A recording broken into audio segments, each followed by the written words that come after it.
మాట్లాడు, పచ్చి వ్యభిచారి తాగుపోతుడు కూడా యోసేపు గురించి మాట్లాడేవాడు.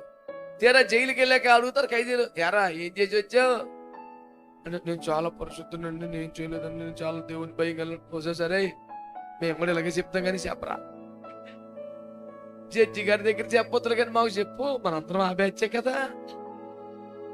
నేను అంటాను, ఐగుప్తు ఇనుము అతన్ని బాధించెను. 105వ కీర్తనలో ఆ వచనం దగ్గర నేను రాసుకున్నాను, దానికంటే ఎక్కువ వారి మాటలు అని రాసుకున్నాను. చదివినప్పుడు దుఃఖం వచ్చేది నాకు. ఎప్పుడెవడో నిజమైన వ్యభిచారి, నిజమైనటువంటి హంతకుడు, చిన్నారులను చంపేసిన దుర్మార్గుడు యోసేపు అన్నాడు, చా కన్న తల్లి అంటది దుర్మార్గుడా, ఏం తిండి తిని ఏం బతుకుతున్నావు అనుకో, చచ్చే లేదండి నేనేం చేయలేదండి, అయ్యి బాబు నేను దేవుని భయంకెళ్ళి మాట్లాడతాను, ఇంకా నీకన్నా మేమేనా తలుచుకుంటేనే దుఃఖం వస్తుంది. ఇంత దారుణమా? ఇప్పుడు చెప్పండి, యోసేపు పరిశుద్ధత కోల్పోయాడా?